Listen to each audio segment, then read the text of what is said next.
I'm going to call this meeting to order. Good evening, everyone. Welcome to the School District of Waukesha's Board of Education, Finance, and Facility Committee meeting for Monday, July 5th, 2021. For tonight's meeting, we do not have a quorum of the board.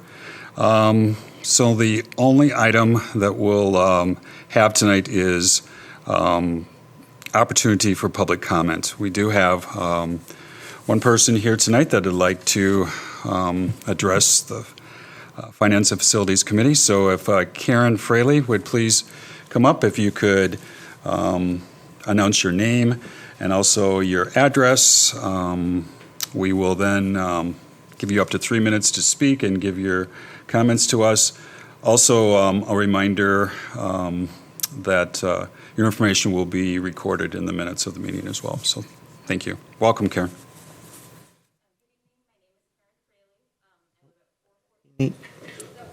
You need to turn the mic on. Oh, okay. I'm sorry. How's that? Okay. All right. My name is Karen Fraley. I live at 414 Everett Drive in Waukesha. And I've come here tonight to ask you to use our share of the over $2 billion in education funding that Wisconsin is due to get from the federal government to upgrade the ventilation systems in all of our school buildings, as well as to invest in HEPA air purifiers and portable CO2 monitors. So we all know that COVID is airborne, it travels through the air like smoke, and that improving ventilation is key to stopping its spread, particularly when large numbers of unvaccinated people, like children under 12, are congregating indoors.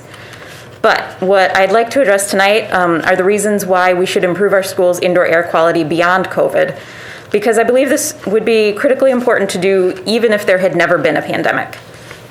So the first reason is that, just like COVID, colds, flu, and other respiratory viruses are all airborne.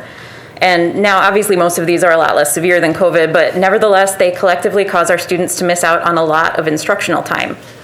If you recall, the flu season of the 2019-2020 school year prior to the pandemic, it was a particularly bad one. There was even the infamous day when Bethesda sent home over 100 students in a single day for illness.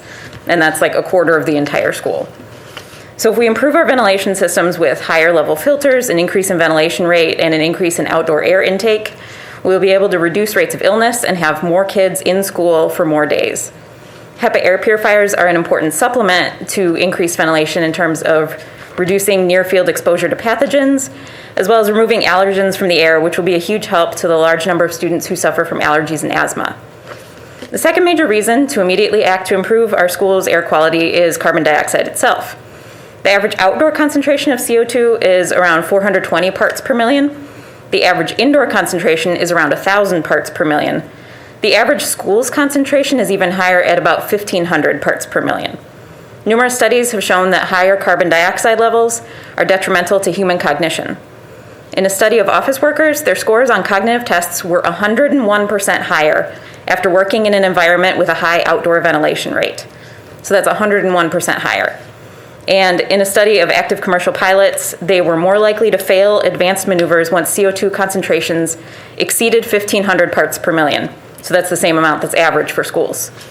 So this is why part of what I'm asking for is that the custodians be equipped with portable CO2 monitors so that they can monitor CO2 levels in real time and open windows or adjust ventilation settings as needed.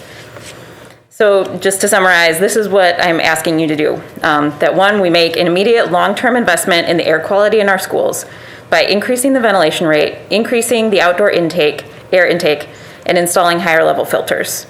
Number two, that we invest in HEPA air purifiers, preferably for every single classroom, but at minimum for frequently shared spaces like the art rooms, music rooms, gyms, cafeterias, and bathrooms.